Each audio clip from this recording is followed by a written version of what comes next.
નમસ્કાર, આપ જોઈ રહ્યા છો લોકમંચ ને હું છું જય શર્મા। ચારે બાજુ એક જ ચર્ચા છે અધિવેશનની અને આજે લોકમંચમાં ચર્ચા કરવાના છીએ અધિવેશનને લઈને, કારણ કે આજે CWCની બેઠક તો મળી ગઈ અને બેઠક બાદ ચર્ચા વિચારણા પણ કરવામાં આવી અને કમિટી પણ બનાવવામાં આવી છે। ગ્રાસરૂટ લેવલે કામ કરવાનું છે તેવું પણ કહેવામાં આવ્યું છે અને સાથે જ જો વાત કરવામાં આવે અધિવેશનની તો 30 વર્ષ બાદ આ જે પ્રમાણે ભાજપ સરકાર બનાવી રહી છે, ભાજપનું શાસન વન સાઇડ ચાલી રહ્યું છે અને ત્યારબાદ આ પ્રકારના અધિવેશનની અને સાથે જ આ પ્રકારના મિટિંગોનું વાવાઝોડું જોવા મળી રહ્યું છે 2 દિવસની અંદર।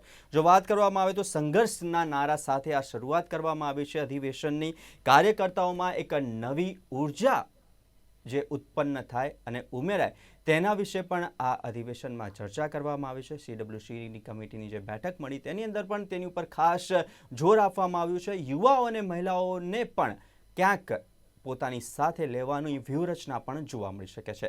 તો અધિવેશન અને સાથે જ 2027ની અંદર જે ગુજરાતમાં ઇલેક્શન છે તેને લઈને પણ રણનીતિ અને સાથે જ વ્યૂહરચના જોવા મળશે। તો આજ મુદ્દે ચર્ચા કરીશું લોકમંચની અંદર અને લોકમંચની ગેસ્ટ પેનલમાં આપણી સાથે જોડાયા છે જીતેન્દ્ર તિવારી કે જેઓ રાજકીય વિશ્લેષક છે દિલ્હીથી અને સાથે જ જગદીશ મહેતા રાજકીય વિશ્લેષક। જગદીશભાઈ અને જીતેન્દ્રભાઈ, આપ બંનેનું લોકમંચમાં સ્વાગત છે। જી નમસ્કાર। નમસ્કાર જગદીશભાઈ, સૌથી પહેલા તો આપ આ અધિવેશનને કેવી રીતના જુઓ છો? કારણ કે 3 મુદ્દાઓ ખાસ છે। એક તો યુવાઓની ક્યાંક કમી જોવા મળી રહી છે, સાથે જ ઉર્જાની વાત થઈ રહી છે અને 2027ની ઇલેક્શનની વાત થઈ રહી છે। આ ત્રણેય મુદ્દા મુખ્ય છે, તો તેને કેવી રીતના જુઓ છો અધિવેશનમાં? જયભાઈ, કોંગ્રેસના પ્રવક્તા પવન ખેરાથી માંડી અને અત્યારે જેણે પ્રેસ કોન્ફરન્સ સંબોધી છે એ સહિતના તમામ લોકોએ કીધું કે ગુજરાતમાં ભારતીય જનતા પાર્ટી હવે થોડાક મહિનાની મહેમાન છે। 2027 તો દૂર છે, પણ આ લોકોનું કહેવાનું એમ છે કે ગુજરાતમાં ભારતીય જનતા પાર્ટીનું હવે વાત પૂરી માયા હકેલી લેવાની વાત છે। પણ આ સંમેલન જે છે એ આવી રીતે જો ભ્રમણા ફેલાવવાનું જ માધ્યમ બની રહેશે તો કોંગ્રેસનું દળદર ફીટશે નહીં। આપણે શોલે પિક્ચર જોયું, લખ્યું સંજીવ કુમાર કે છે બંને વીરુને જઈને ગબ્બરસિંહ જોઈએ છે ને એ જીવતો, તો ઓલા કે છે કે ગબ્બરસિંહ કોઈ બકરી કા બચ્ચા જો દોડા પકડ लिया। એવી રીતે ભારતીય જનતા પાર્ટી એ કોઈ તણખલું છે કે કોંગ્રેસ એને ફૂંક મારશે ને ઉડી જશે? એના મૂળિયા ઊંડા છે। એને માઇક્રો પ્લાનિંગ કે છે, પેજ પ્રમુખ કે છે, બૂથ પ્રમુખ કે છે, વગેરે વગેરે। આપની જાણકાર સદસ્યતા અભિયાન ભારતીય જનતા પાર્ટીએ ચલાવ્યું તો ગુજરાતની 6.5 કરોડની જનતામાં જેટલા લોકો મત આપી શકે એ વયના જેટલા છે એનું 1/3 ભારતીય જનતા પાર્ટી સાથે સીધી રીતે જોડાયેલું છે। હવે ક્યાંથી તમે મૂળિયા હોતું કાઢી નાખો બોલો? એટલે પ્રવક્તા જેવી વ્યક્તિ પણ જો આ પ્રકારના, એને તો બણગા જ કહેવાય, ઈ ફૂંકે એ વધારે પડતું છે। જુઓ, હવે અધિવેશનની ગંભીરતા વાળી વાત કરું। 60 વર્ષ 65 વર્ષ પછી અભિનંદન અહીંયા અધિવેશન મળી રહ્યું છે। CWC કોંગ્રેસ વર્કિંગ કમિટી એની બેઠક હમણાં પૂરી થઈ। બેઠકમાં તમે જેમ ઇન્ટ્રોમાં બોલ્યા હતા, મહિલાઓ યુવાનોને સાથે રાખવાની નામ ને તેમને, પણ વોટ કાઇન્ડ ઓફ સાથે રાખવું એટલે શું મને કયો? ક્યાંય એક બ્લુ પ્રિન્ટ રજૂ કરવામાં આવી ખરી કે ભાઈ અમારે જે યુવા મોરચો છે એમાં આટલા પદાધિકારીઓ, એમાં 27%, જેમ આપણે કેમ મહાનગર હમણાં જે ચૂંટણી થઈ સ્થાનિક સ્વરાજ્યની 27% અનામત, એટલે વાત થઈ ગઈ પૂરી, કન્ફર્મ। એમ તમે એટલે કે કોંગ્રેસે કઈ કીધું કે ભાઈ અમારું જે કઈ વર્કિંગ કમિટી થી માંડીને છેક સુધીનું જે માળખું હોય છે જિલ્લા તાલુકા અને ગ્રામીણ કક્ષા સુધીનું, એ બધામાં હવે 27% તો મહિલા, અથવા તો એટલા ટકા યુવાન, આટલા શિક્ષિત, આટલા ફલાણું, એવી કોઈ બ્લુ પ્રિન્ટ તો રજૂ કરવામાં આવી। બધાને સાથે રાખવાની વાત તો એ તો દરેક માણસ કરે છે ને। દરેક ને બધા હારે હોય તો અમારી સરકાર રહે। ટૂંકમાં કઈ કોંગ્રેસ સાથે રાખે તો ભાજપ એમ કીધું કે મારે કોઈ હિસાબે મહિલાઓ અને યુવાનો નથી જોતા, એવું ક્યાં એને કીધું? એ તો આમ આદમી પાર્ટીએ નથી કીધું। જો જયભાઈ, એવી વાત છે, જ્યારે તમે એવડું મોટું અધિવેશન, ઐતિહાસિક અધિવેશન જેને કહેવામાં આવે છે કરો છો, ત્યાર પછી 2 પ્રકારની સ્પષ્ટતા નક્કી થવી જોઈએ।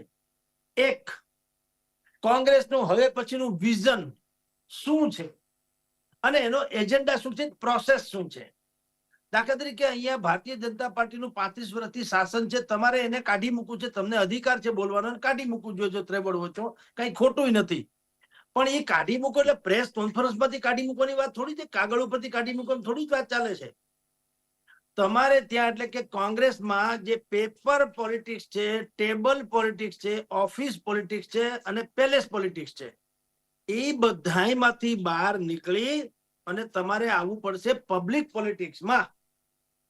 ઉદ્યમેન હિ સિદ્ધ્યંતિ કાર્યાણી ન મનોરથે હિ નહીં સુપ્તસ્ય સિંહસ્ય પ્રવેશ્યંતિ મુખે મૃગાહા. સિંહના મોઢામાં હરણા આવીને પડશે નહીં તો કોંગ્રેસમાં મત પડે કોઈ દી?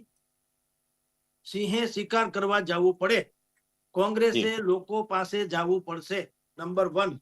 નંબર 2, હવે તેલના ડબ્બા ખખડાવે ભાવ ઘટતા નથી, ઈ પ્રજાને ખબર પડી ગઈ છે, એટલે એવો વાંજિયો વિરોધનો કોઈ અર્થ નથી.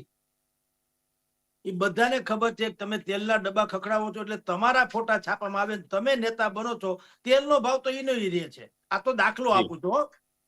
સવાલ એ છે, લોકો હવે તમારી પાસેથી વિઝન માંગે છે ને વિકલ્પ માંગે છે કે ભાઈ ભારતીય જનતા પાર્ટીનું શાસન છે, અત્યારે ટ્રેડ વોર જે ચાલી રહ્યો છે, ટેરર જેને કહેવાય છે, ડોનાલ્ડ ટ્રમ્પનું ટેરર, રાઈટ?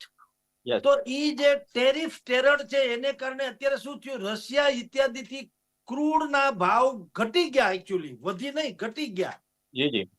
હવે ઘટી ગયા તો આપણને સસ્તું, તમને ને મને સસ્તું મળવું જોઈએ ને. એને બદલે પેટ્રોલિયમ મિનિસ્ટરે અત્યારે ગઈકાલે શું કર્યું, ડ્યુટી વધારી દીધી, ઉલટાની ડ્યુટી વધારી અને 43,000 કરોડ રૂપિયા ઓઇલ કંપનીઓને આપ્યા વળતર રૂપે. ભાઈ તમે ભૂતકાળમાં ઘાટો એટલે કે નુકસાન સહન કર્યું તો તમને આપી દઈએ. હવે એને કેવું નુકસાન કર્યું તો આપણે તમે હું બધા જાણીએ છીએ. જો એ નુકસાનમાં હોય તો બોનસ આપે છે, શું કરવા, સમજી લ્યો. તો સવાલ છે કે કેન્દ્રીય પેટ્રોલિયમ મંત્રીએ એમ કહેવાની જરૂર હતી, કોંગ્રેસે હવે એ કહેવું જોઈએ કે જ્યારે કેન્દ્રીય પેટ્રોલિયમ મંત્રી આવી 2-3% ડ્યુટી વધારીને 43,000 કરોડ રૂપિયા ઓઇલ કંપનીનો આપે છે, એના કરતા અમે એમ કહીએ છીએ, અમે એટલે કોંગ્રેસ, એને એમ કેવું જોઈએ કે અમે હોય તો અમે શું કરીએ, અત્યારે મોકાએ વારદાત, અત્યારે તો આનો તક લેવાની જરૂર છે. ટેરિફ કાંડમાં જો ક્રૂડ ઓઇલ સસ્તું મળતું હોય તો બેસુમાર હદે આપણે ઓઇલ ને ક્રૂડ કાચું ખરીદી અને એનો જથ્થો સંગ્રહી રાખીએ, જેથી ભવિષ્યમાં કામે આવે અને ગુજરાત સહિતના દેશની જનતાને બિલકુલ સસ્તું 40-50 રૂપિયે પેટ્રોલ મળે એવી અમે કોશિશ કરીએ. તો માણસને ગળે ઉતરે કે તમે ક્યાંક ધરાતલ વાત કરી રહ્યા છો. जी जितेंद्र भाई आपके पास जगदीश भाई आपने अटकावा मांगू छू। जितेंद्र भाई आपके पास आना चाहूंगा। हर एक राज्य में आप कांग्रेस की स्थिति देखिए, अभी जो लास्ट इलेक्शन हुआ हरियाणा में भी हुआ, उसमें भी हुआ, तो वहां पे भी हार का सामना किया है। 3 जगह पे भी कांग्रेस ने रिसेंटली हार का सामना किया है और पिछले 30 साल से गुजरात में कांग्रेस ने कुछ नहीं किया है क्योंकि वो सत्ता पे ही नहीं आ चुकी है। विरोध किया है पर विरोध के सामने उतना रिव्यू नहीं मिला है, ना ही उनको इतनी जगह पे सीटें मिली है। छोटे छोटे चुनाव में से भी अब कांग्रेस कहीं ना कहीं से लापता होती हुई दिख रही है। तो आज का जो ये अधिवेशन है, ये 2 दिन का पूरा एक मेगा इवेंट है, वो इतने सालों बाद क्यों, और वो भी गुजरात से क्यों? देखिए, जो कांग्रेस के अधिवेशन है या चिंतन शिविर है, बीच बीच में चिंतन शिविर भी हुए और जयपुर का चिंतन शिविर जो 2012 में हुआ, वहां से जो आवाज निकली थी, मैं समझता हूं कि उसके झटके अब तक कांग्रेस महसूस कर रही है और उसको समझना पड़ेगा कि जो जयपुर अधिवेशन के बाद उस समय के गृह मंत्री शिंदे जी ने जो बयान दिया था, उसको ध्यान में रखना पड़ेगा कि समाज उनसे क्यों छिटकता जा रहा है। जब वो केंद्र में सत्ता में थे तो बतौर गृह मंत्री शिंदे जी का कहना था कि इस देश को जितना इस्लामी आतंकवाद से खतरा नहीं है, उससे कहीं अधिक खतरा हिंदू आतंकवाद से। ये ऑन रिकॉर्ड है उनका जी। और आपको की यात्राओं में जाया करते थे और उसके बाद भी जब भी गए हैं तो विदेश की धरती पर भी उन्होंने भारत की अस्मिता को यह कहकर चोट पहुंचाई कि वहां पर भगवा आतंकवाद बढ़ रहा है। और आप कि उसकी शुरुआत आपके राज्य से वो कहते हैं कि वहां से हुई है, क्योंकि नरेंद्र भाई मोदी ने जब वहां पे सत्ता संभाली तो उन्होंने जिस प्रकार से नरेंद्र भाई मोदी पे अटैक शुरू किया, और जो जो उन्होंने कहा है वो अब इतिहास की बात है, मौत की सौदागर तक मैं नहीं जाना चाहता। पर उसी गुजरात की धरती पर अगर वो आज 30 साल बाद जा रहे हैं तो वो तब जा रहे हैं जब वो मात्र 17 सीट पर सिमट गए हैं। धीरे धीरे करके पूरे भारत से सिमटते चले गए। जरा सी 99 सीट आई थी, 100वीं सीट आ भी नहीं पाई, तीसरे आंकड़े पर वो पहुंचे नहीं। लेकिन राहुल गांधी बतौर नेता प्रतिपक्ष जब पहला भाषण दे रहे थे लोकसभा में, तो याद करिए कि इतना, यानी जो केंद्र में भारतीय जनता पार्टी सत्ता बनाकर आई, उसको वो चुनौती दे रहे थे कि बहुत जल्दी ही आप गुजरात से भी साफ हो जाओगे। वो नरेंद्र भाई मोदी को चुनौती दे रहे थे पहले भाषण में। और उसके बाद क्या हुआ? उसके बाद आप महाराष्ट्र में बुरी तरीके से हारे, गुजरात में बुरी तरीके से हारे, और सबसे बड़ा जो इंडी अलायंस, जो अब हम लोग भूल रहे हैं कि ये बड़ा गठबंधन था, इंडिया नाम लिया, फिर उसके बाद इंडिया में से अलायंस हुआ, तो वो इंडी क्या हुआ है आज? इंडी की तो दिल्ली में भिंडी बज गई ना। आपके आम आदमी पार्टी के साथ आपका गठबंधन नहीं हुआ, और क्या हुआ? दिल्ली में जीरो, तीसरी बार आप जीरो लेकर आए हैं देश की राजधानी में, और वहां भारतीय जनता पार्टी एक बार फिर से सत्ता पे काबिज हो गई। अब आते हैं पार्टी संगठन की बात में, कि पिछले काफी समय से आप राष्ट्रीय राजनीति में रहते हुए जब आपको पार्टी के बाहर किसी को राष्ट्रीय अध्यक्ष बनाना पड़ा, आज आप युवा और महिला की बात कर रहे हो, तो क्या मल्लिकार्जुन खड़गे साहब युवा थे? आप उनको उनको देख रहे हैं, वो वैसे कैसे, मैं उनका बहुत सम्मान करता हूं, पर वो वयोवृद्ध नेता है। आप पार्टी में जान फूंकना चाहते हैं तो अपने परिवार से बाहर आप ऐसे व्यक्ति के को आपने अध्यक्ष बनाया कि जिनका अगर आप हाथ पकड़ के नहीं चले तो वो चल नहीं पा रहे हैं। उनसे अगर फीता कटवाना होता है तो सोनिया गांधी का आपने देखा होगा, अभी 3 दिन पहले का ही एक वीडियो है कि जब वो पार्टी का जो ये दिल्ली में मुख्यालय है उसका फीता काटते समय सोनिया जी उनकी कैंची हाथ से पकड़ती हैं, और काटते समय वो, मैं ये उनकी बुजुर्गियत का कोई, इसको आप मजाक मत समझिए कि मैं उनका उड़ा रहा हूं, पर उनका हाथ पकड़ के फीता कटवाना पड़ा है। तो जब आपके राष्ट्रीय अध्यक्ष को ही सहारे की जरूरत है तो आप समझ लीजिए कि आप कितने युवाओं को आगे लाने वाले हैं। कहाँ है सचिन पायलट और कहाँ चले गए ज्योतिरादित्य सिंधिया, आप समझ सकते हैं। वहां एक ही युवा है जिनका नाम श्री राहुल गांधी है, उनको लॉन्च करने में उनका मिशन बार बार फेल हो जा रहा है। एकमात्र युवा है उनका जिनके दम पे वो पार्टी चलाना चाहते हैं। अब आते हैं कि उन्होंने जब गुजरात में अब अधिवेशन किया है तो उसके दो मायने हैं। पहली बात तो यह है कि आम आदमी पार्टी ने पिछली बार गुजरात में जितना बड़ा डेंट मारा है, एक ही बार में वो 5 सीट लेके आ गए और 12-13% वोट लेके आ गए, और आपको इतिहास की सबसे करारी हार, यानी तो मेरे ख्याल से, मैं आंकड़े ध्यान नहीं रख पा रहा हूँ, 39-40 सीटों पे कांग्रेस की जमानत जब्त हो गई थी और मात्र 17 सीटें आई जी। तो उसके बाद जब आपको ध्यान में आया कि हमको जाना है, उसके साथ साथ मैं यहाँ एक चीज और जोड़ता हूँ कि गुजरात में जाने के बाद इस बार वो पटेल का नाम बहुत ले रहे हैं, सरदार पटेल की बड़ी बात कर रहे हैं। ये थोड़ा समझना होगा कि क्या भारतीय राष्ट्रीय कांग्रेस अब नेहरू की छाया से मुक्त होना चाह रही है? क्या उसको लग रहा है कि देश में जो पटेल को, जिन्होंने, मुझे लगता है लेगेसी की भी लड़ाई है, भारतीय जनता पार्टी ने जिस तरीके से सरदार पटेल को पूरा मान सम्मान दिया, उनको राष्ट्रीय स्तर पर ही नहीं वैश्विक स्तर पर स्थापित किया, उनकी संगठन क्षमता, उनकी संगठन क्षमता, देश के प्रति जो निष्ठा थी, देश को एकजुट करने की जो उनकी महारत थी, और एकजुटता के नाम पे जो दिखाया है नरेंद्र भाई मोदी, अमित शाह और बाकी भारतीय जनता पार्टी ने, कि सरदार पटेल ही वो व्यक्ति हैं जिससे ये देश एकजुट रह सका। उनको जितना कद बढ़ा, अब लगता है कि कांग्रेस को लग रहा है कि हम यहाँ कहीं पिछड़ गए, तो अब वो पटेल की लेगेसी, उनकी विरासत को दोबारा कैश कराने का चाहती है। थोड़ा सा मुझे लगता है कि एक तरफ वो वफ का समर्थन कर रही है और दूसरी तरफ सोचती है कि वो हिंदुत्व की राजनीति जी। करके भी कहीं ना कहीं आगे चली जाएगी। तो ये एक बड़ा पेच है जिसको समझना पड़ेगा। अभी ये भी देखना है कि जरूर पटेल का तो नाम ले रहे हैं, सरदार पटेल का, पर सरदार जी की आदमकृत प्रतिमा, वैश्विक प्रतिमा के पास ये लोग कल जाते हैं कि नहीं जाते हैं, सारे जाते हैं कि नहीं जाते हैं, या कुछ एक जाते हैं, ये भी हमको थोड़ा देखना पड़ेगा। जितेंद्र जी, आपको कहना चाहता हूं कि जिस तरीके से आपने बताया, जगदीश भाई, તમે પણ સાંભળ્યું કે યુવા એક જ છે કે જે રીતના આપણે મહિલાઓનો સબ્જેક્ટ હતો, કારણ કે ભારતીય જનતા પાર્ટીની આપણે વાત કરીએ તો એક માઇક્રો મેનેજમેન્ટથી ચાલતી એ પાર્ટી છે. નાનાથી માંડીને કાર્યકર્તાથી માંડીને નેતા સુધી ઝીરો કોમ્યુનિકેશન હોય છે અને સીધું જ તે તેમની સાથે ચર્ચા વિચારણા કરી શકે છે. હવે ગ્રાસરૂટ લેવલ ઉપર કોંગ્રેસ પાર્ટી આ અધિવેશનથી ઉપર આવી રહી છે તેવું લાગી રહ્યું છે, અને જે પ્રમાણે જીતેન્દ્ર તિવારીએ પણ ઓલ ઓવર જે જગ્યાએથી કોંગ્રેસે હાર મળી છે, અને સાથે તેમણે પણ એવું કહ્યું કે યુવા ચહેરા અને મહિલાનું તેમણે પણ કહ્યું કે એક જ યુવા ચહેરો છે અને છે રાહુલ ગાંધી, અને હર વખતે એ યુવા ચહેરાને આગળ લાવવામાં એ પ્રોજેક્ટ ફેલ થતો છે. તેને આપ કઈ રીતના જોવો છો ગુજરાતની દ્રષ્ટિએ?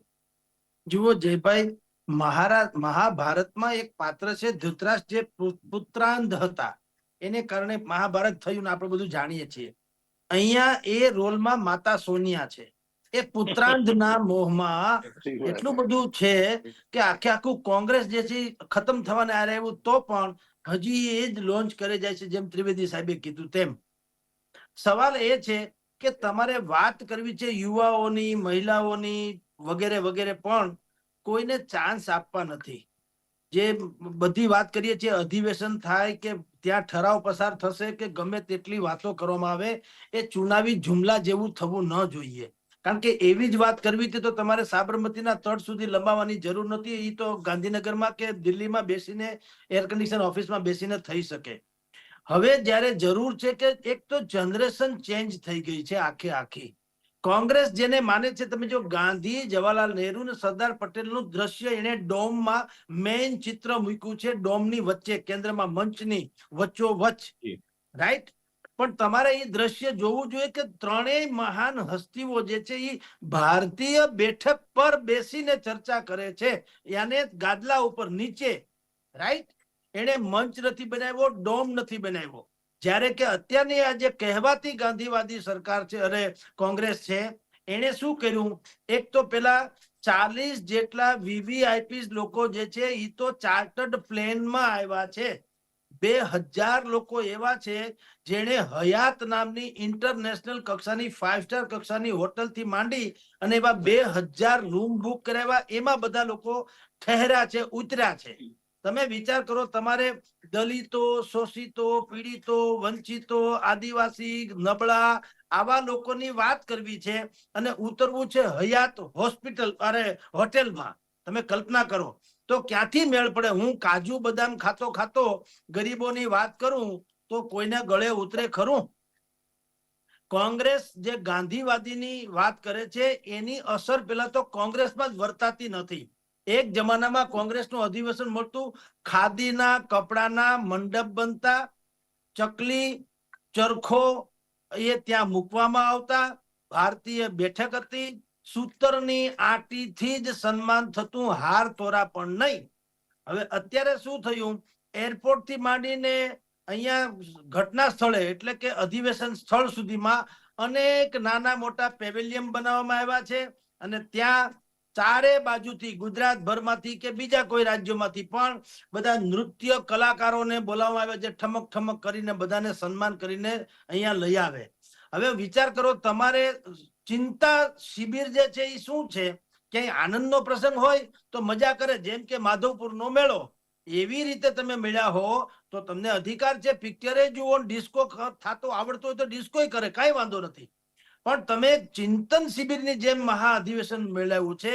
લોકતંત્ર ખતરામાં છે, બેરોજગારી જે છે એ ચરમસીમાએ છે, મોંઘવારી ફાટી ભરે છે, અરાજકતાની પરાકાષ્ઠા છે, સરકાર તાનાશાહી વલણ અપનાવે છે, ખેડૂતોને એમએસપી કે જે કહેવાય મિનિમમ સપોર્ટિંગ પ્રાઇસ એ મળતી નથી. આ દુનિયાભરની સમસ્યાની વાત છે, તો તમારે એમાં નાચ ગાન સૂજે કેમ? કોઈની આપણે કોઈના ખરખરે જઈએ તો મેકઅપ કરવાની જરૂર ખરી? કોઈની કાણે જાય, કોઈના બેસણા ઉઠમણામાં જાય તો ત્યાં મેકઅપ કરવાની ક્યાં જરૂર છે ભલા માણસ? તમારે જયારે જવું જ છે આવા કોઈ પણ ખોટકાના કામે, આપણી ગામડાની ભાષામાં કહું તો તમે જે પહેર્યા હોય એ કપડાથી જેવા હોય એવા દેખાવ, કારણ કે તમારે જવું છે ખોટકાના કામે. એમ અત્યારે આ લોકો ખોટકાના કામે આવ્યા એમ કહો તો હાલે, લોકતંત્રના ખોટકાના કામે, એના દાવા પ્રમાણે. તો તમારા પાસેથી એવું અમને એક વિઝન તો મળવું જોઈએ કે કમસે કમ આ લોકો ચિંતામાં છે. હવે આજે તમે ને હું જયભાઈ ચર્ચા કરીએ છીએ, હમણાં 7 વાગે ત્યાં મનોરંજન કાર્યક્રમ શરૂ થઈ જશે સાબરમતીના તટ ઉપર. બોલો, 2-3 કલાક સુધી આનંદ મંગળ, કોઈ નાચશે ને કૂદશે ને ગાશે ને ફલાણું ને મજા કરશે ને હા હા ને હી ને, અને પછી જમણવાર થાય પચપચિયા લાડુ જેવું. હવે આમાં ક્યાંય ગરીબી આવી? કલ્પના કરો. આ તો મોદી બ્રાન્ડ કર્યું. તમે મોદી આવું કરે છે એનાથી લોકો ત્રાહિમામ છે, પણ વિકલ્પ નથી એટલે સહન કરે છે. તો તમે હું જગદીશભાઈ તમને અટકાવવા માંગુ છું. જ્યારે તમે કહી રહ્યા હતા કે સાદગીની પાર્ટી, સૂતરની આટીની પાર્ટી, અને જે પ્રમાણે આપણે જોઈએ છે કે વેલકમ કોનું કરવામાં આવે છે અને ત્યારે આ પ્રકારની ઝાંખી જોવા મળતી હોય છે, હું તમારો પોઈન્ટ સમજી શકું છું. એ ઝાંખી અત્યારે કોંગ્રેસ અધિવેશનમાં જોવા મળી રહી છે. તો આમાં સાદગી ક્યાં गई? जी चौक्कस थी।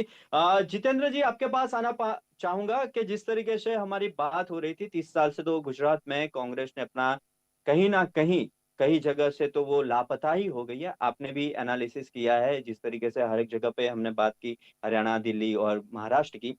तो हाई कमांड आफ्टर 64 ईयर्स इतना बड़ा अधिवेशन कर रही है गुजरात के अंदर, तो अभी तक कहाँ थे? 30 साल से ना सत्ता में है। तो ये जो चीजें है, जैसे कम्युनिकेशन होता है, कोई पार्टी प्रचार होता है, राजनीति का कुछ ना कुछ होता है, तो वो एक ऑफिस होती है, वहां पे आना जाना रहता है। अगर कोई बड़ा अधिकारी या बड़ा नेता नहीं आ सकता, तो कार्यकर्ता या फिर उसके रिगार्डिंग कोई रिलेटेड कोई पार्टी का एक इंसान या एक नेता, एक कार्यकर्ता वहां पे होता ही है। पर राहुल जी कब आते हैं, सोनिया जी कब आती है, प्रियंका गांधी गुजरात में कब आती है, आप किसी को भी पूछोगे तो उनको नहीं पता होगा। आप उनसे पूछिए कि अमित शाह कब आए थे या नरेंद्र मोदी कब आए थे, तो उनको पता होगा कि 2 दिन पहले आए थे, 5 दिन पहले आए थे, 6 दिन पहले आए थे। तो ये कम्युनिकेशन, और उसके बाद एकदम से ही आपने भी कहा कि गुजरात में हम सत्ता बना रहे हैं, 2027 का चुनाव हम जीत रहे हैं। आप ये दोनों पॉइंट ऑफ व्यू से कैसे देखते हो? देखिए, केवल गुजरात नहीं, भारतीय जनता पार्टी और कांग्रेस में एक बहुत बेसिक अंतर है और वो अंतर बना रहेगा हमेशा।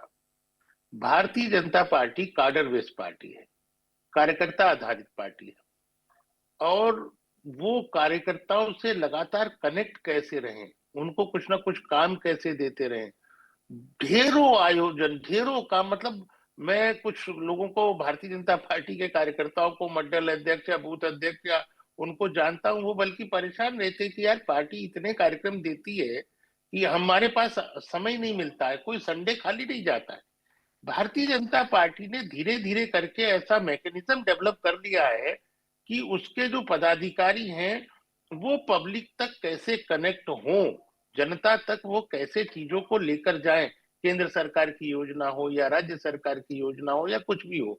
और इसलिए कोई पन्ना प्रमुख बनता है, कोई मंडल अध्यक्ष है। तो एक तो उन्होंने विस्तार बहुत, यानी मैं इसमें कहूं कि अमित भाई शाह ने केंद्र में आने के बाद जो पन्ना, लोग कहा करते थे उस समय मजाक में पन्ना शाह, ये पन्ना प्रमुख अमित भाई शाह का नाम है, तो वो पन्ना शाह का ये कहा करते थे कि भाई ये पन्ना प्रमुख है। पन्ना क्या होता है? एक 15, 20, 30 लोगों का नाम, 50 लोगों का नाम उनको दे दिया, भाई इन 50 लोगों से कांटेक्ट आप करेंगे।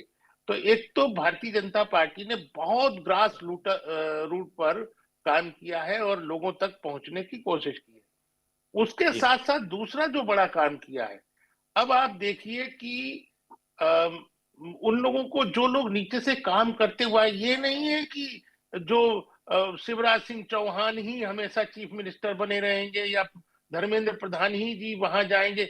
आप देखिए चीफ मिनिस्टर किनको किनको बनाया है, आपके राज्य में ही देख लीजिए। अमित भाई के, नरेंद्र भाई के दिल्ली में आने के बाद आज भूपेंद्र भाई पटेल वहां हैं, बीच में कोई और रहे। आप देखिए मध्य प्रदेश में क्या किया, राजस्थान में क्या किया, छत्तीसगढ़ में क्या किया, उड़ीसा में सरकार बना ली आपसे लड़ते लड़ते, दिल्ली में क्या किया आपने, बिल्कुल एकदम नया चेहरा। दिल्ली में कोई पुराना नाम नहीं है, एक जी। भी पुराना नेता, पुराना नाम विजय गोयल जी नए या चेहरे दिखने मिलते हैं, यहाँ पे बिल्कुल नहीं मिलता है। बिल्कुल युवाओं को जिम्मेदारी देना, जी पार्टी संगठन में जिम्मेदारी देना, मंत्रालय में जिम्मेदारी देना और उनको आगे बढ़ाना। आप भारतीय जनता पार्टी में युवाओं को और महिला, अब जी दिल्ली में एक महिला बनाई, तो आप राजस्थान में डिप्टी सीएम एक महिला है, जी तो आप उनको भागीदारी दीजिए। केवल नारे जी से कुछ नहीं होना है। और जहां तक मैं बात आपके गुजरात की करूं, तो मुझे आपके बहुत बड़े लीडर ध्यान में आते हैं। मैं हार्दिक पटेल, जिग्नेश मेवाणी, इन लोगों को छोड़ देता हूं एक बार को, कि ये लोग बाहर से आए थे। अहमद पटेल की बेटी कहाँ है, इनसे पूछिए। जी। ये जो आज जो गुजरात का सबसे बड़ा लीडर इनकी पार्टी में तिवारी जी, हुआ। बहुत कम टाइम है क्योंकि जी 24 मिनट्स ही थे हमारे पास, पर जी आपने जिस तरीके से सुझाव दिए और आपने जो एनालिसिस किया है वो हमारे लिए भी बहुत काम का है।